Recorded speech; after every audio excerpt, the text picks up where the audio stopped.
everybody, JC here with another T&I toy review. And for today's review, we're going to take a look at the new 7-inch scale Ray Stantz Ghostbusters figure from Diamond Select Toys.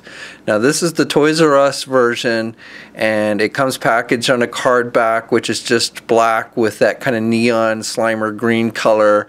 You can see a catalog that's taped on the very back of the card. So there's not really much in the way of imagery on this packaging, but the figure is clearly displayed along with all the accessories, and then down below you have the Ghostbusters logo and the name of the character. On the back of the card we have the Ghostbusters logo, we have a brief bio, we have a look at the actual action figure, and then we have a look at the other two figures in the first wave, which are Louis Tully and Winston Zeddemore. Okay, so let's get this open and take a look at what's inside. Okay, so here's a look at the figure outside of the packaging. Now, before we look at the figure, let's first take a look at all the accessories that come with it. Okay, so first of all, the figure comes with a figure stand. It's just a black piece of plastic. It has one peg and it's a circular shape. It does an okay job. And it does an okay job keeping the figure standing. And it's always nice to get a figure stand. And I do like the fact that the figure stand doesn't take a lot of extra space on your shelf. So the figure also comes with a number of different pairs of hands. Now, just as a warning, make sure you have a hairdryer handy if you're going to try and swap out the hands on these, because they do not come out easily. I initially tried to just use warm water on this one hand, and when I went to pull it out, it just snapped right off. So I would, these joints are not very sturdy, and they stick in there really tight. So like I said, I would definitely take a hairdryer to the your figure to loosen the plastic up a good deal before you try and pull the hands out, getting them back in as well. But anyway, the figure does come with a number of different pairs of hands. So he's got two different sets of ungloved hands, and the set that are attached to the figure when you open it is this pair of kind of grip hands, and then he's got another pair of hands that are more for better for holding, like the Proton Stick from his Proton Pack and such, and it's basically for holding stuff. Then he comes with two different right hands, a more closed-in hand. I'm not sure what this one is. It's got a very small hole, so I don't know if there's an accessory that's going to come with another figure that this might fit into or what, but it's very small. And then a more just open hand, and both of these are just right hands. So they basically give you two extra pair of ungloved right hands. And then besides the ungloved hands, they also give you two sets of gloved hands, and these are the ones I would prefer to use on the figure. You've got, again, a pair of open hands. Now the gloves are basically two pieces. You've got this little rubber piece that is the bottom part of the glove, and which just goes around the hand, and then the second hands are, again, for holding stuff like the Proton Stick and stuff that he comes with. The figure also comes with a walkie-talkie like you see him use in the movie, and it's just black plastic. You've got some sculpting detail, and you've got the little antenna at the top with some knobs. And they also give you a place for him to store the walkie-talkie on his belt. It just slides into this little pouch on the side of his belt there. He also comes with the mask. You see him wearing the night goggles type mask that you see him wearing to scope out ghosts. And this is done in a light green color, so it's not quite as dark green as you see in the movie. It does match the green on the straps of the backpack though, and then it's got black straps that go around his head, and these are just kind of rubber. The whole thing's just kind of a rubber type piece, and then you've got the little lenses on the front with metallic silver paint, and then the rest are black. And on the inside there's really nothing there, and you just slide it over his head. You kind of have to stretch those little straps out a little bit to get it over his hair, but you can get it on there, and it fits good as far as like when you have it wearing it. It fits on his head nice and snug, but if you want to have it kind of so it's up over his eyes, like you see him in the one scene in the movie where you see Slimer and he's got the cigarette in his mouth, then this top strap sticks up a little bit, but you can still make that work for the most part. You can kind of push it down a little bit. And then finally it comes with this proton stream, And this thing is strange. So first of all, it's the orange part is just plastic. It's got some flexibility to it, but it's not like bendy wire or anything. Now it does have this blue, softer rubber type material that wraps around it, and it's glued on at certain portions of the orange part, so it's not like removable or anything. But the weird thing about this is, and I think this is a defect in the figure, is originally there was a little teeny tab of plastic, and what I think this is supposed to work is I think there was supposed to be a hole on the tip of his gun, and you were supposed to stick it in there, but they forgot to put the hole in the gun. So I didn't realize it, so I thought it was a hole, and so I just went to push it in, and it snapped that little piece of plastic. But there's actually, when I looked at it closer, there is no actual hole here. And I've actually looked online at some other reviews of this figure, and it looks like people had the same problem. So I don't think it's just with my figure. I think they just forgot to put a hole on the Proton Stick. So you can kind of, if you want to, you can kind of jam it in here to make it work. Here's a little slit up here where you can kind of slide it in, especially if you don't break off your little piece of plastic. It works best. So you can kind of get it in there, but I don't think that's how it's supposed to be. Again, I think there's supposed to be a hole here at the tip, and you're just supposed to plug it in. Now, as I mentioned before, this is the Toys R Us version. There is going to be a different version released at comic and specialty shops, supposed to be released sometime this month, and so hopefully that'll be something they fix on that version. The ones that are out there now, I think, are just the ones that are sold at Toys R Us. This one is from Toys R Us. One of the big differences between the Toys R Us one and the upcoming comic and specialty shops one is those are going to come with diorama pieces that when you collect all the figures in the series, and there's, I think, supposed to be 15 figures released in all, you'll be able to complete this rooftop diorama, so you can reenact that rooftop scene at the end of the first Ghostbusters movie. Now, the Proton Pack is not removable as far as I can tell. I've looked at it pretty closely, and it's a separate piece from the figure.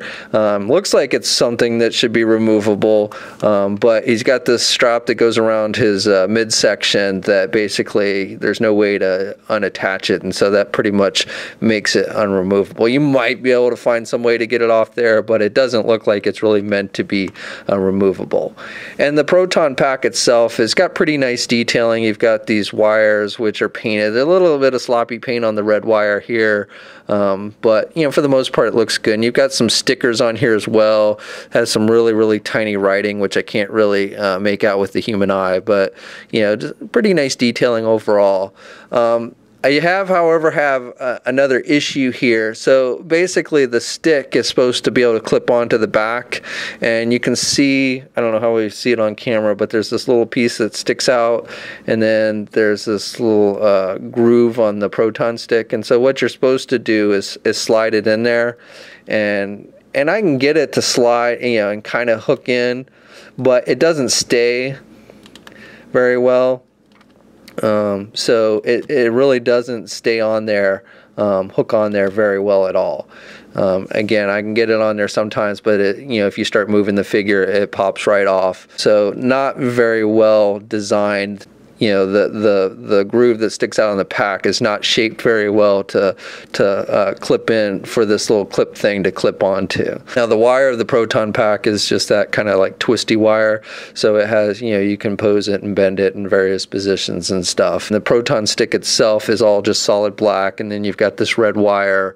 You've got some more stickers on the Proton Stick itself, and then you've got some metallic silver at the tips of the Proton Stick. Now, besides that, the figure has this belt with some various things on it. So the figure doesn't come with a ghost trap, but I believe the Winston Zedmore figure that's also released in this first wave, which I don't have, comes with a ghost trap. And basically, so they have given you a place where you can hook the ghost trap onto his belt, even though this figure doesn't come with an actual ghost trap. So basically, this little thing that sticks out here, there's a hole in the bottom or the back of the ghost trap. and you just plug it in there. And again, that comes with the Winston figure. And then the belts just also get this little piece that hangs down, like a little key hook or key ring thing. And then this, I'm not sure what this on the front is, but it's got a little wire that sticks out. And then he's got a wire that goes from his leg that goes around to the back and hooks into the belt on the underside of the belt. And the belt's just gray. And the belt also has the little place to hold his walkie-talkie. And the figure also has these elbow pads, which are separate pieces. Again, they're not removable, but they move around on the, you can turn it, flip it around. The figure itself, so the head sculpt, I think they did a really good job with the face sculpt on this. Definitely looks like Dan Aykroyd. Skin tone's a little pale on it, and on mine at least, I've got some paint blemishes up here around his eye, got some brown paint scratches on his face, and then I got scratched off a bit on his hair. But I do like the face sculpt itself. I think they did a really nice job with capturing the actor's likeness with this figure. And then he's got nice detailing on the outfit. You've got zippers throughout, and you've got the little name, and this is just painted on the Stantz, his name Stantz is on his chest there, and he's got his Ghostbusters symbol on the one arm, and again, that's just painted on there, but pretty nice detailing with the paint with that. And you got some washwork throughout the suit to give it some wear and some sculpting for like wrinkles and stuff on the suit. So overall, I think the sculpting of the figure looks nice. So the figure stands at 7 1/4 inches tall. Now, I don't have any of the other Ghostbuster figures to give you any kind of size comparison, unfortunately. The articulation on the figure is okay. It's not fantastic, but it's not horrible. The head's on a ball joint, so he can look left and he can look right. And he's got some up and down movement with the head. Can look down more than he can look up. He's got the ball hinge joints at the shoulders, so he can get his arm out good, and he's got good rotation there. He unfortunately only has a single hinged elbow, so he can only bend his elbow about that much. He does have rotation there at the elbow. Swivels at the wrist, and then the hands, all the hands do have hinges. They have those side hinges, but with the gloved hands, because you have that bottom piece that kind of comes over the hinge, covers up the hinges, it does limit how much movement you have there. You don't really have much in the way of up and down movement with the gloved hands. He's got a midsection joint, so he's got rotation there at the midsection, not much in the way of ab crunch of any kind. He can look back a little bit.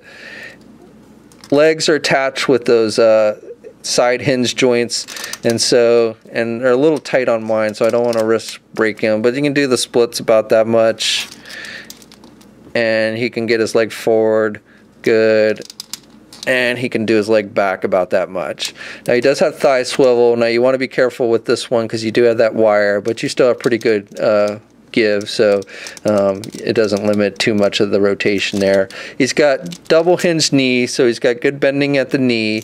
He does not have boot cuff swivels. He does have hinges on the feet, so he's got up and down movement with the feet, more down than up, and then he does have ankle pivot and 2 peg holes on the bottom of his feet. So that's my review. Overall, I would say this is an okay figure. I like the sculpting with it. I like the face sculpt. I think they did a really nice job of capturing Dan Aykroyd's likeness with this figure. I like the accessories that they provide with it. However, I unfortunately have a number of quality control issues with those.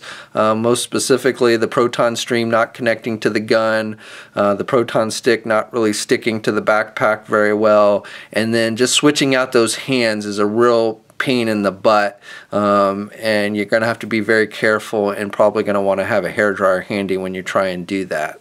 But otherwise, I think this is a nice figure. A few paint blemishes on mine, but hopefully that's just with mine. But I really do like the sculpting and the look of the figure itself. Now, as I mentioned, this is the Toys R Us version. There's going to be a comic and specialty shop version, and I would probably recommend that you wait until those come out. Hopefully they'll address some of these quality control issues that we're finding on these Toys R Us figures, but also you'll be able to get those rooftop diorama pieces with the comic and specialty shop versions, and those should be hitting. I don't think they're coming out next week, but they are supposed to be released sometime this month. So we'll have a full gallery of images up at toynewseye.com. There's a link in the description below. And as always, leave a comment. Let us know what you think. If you're so inclined, please like the video. And if you haven't already, please subscribe. And until next time, I'll catch you later.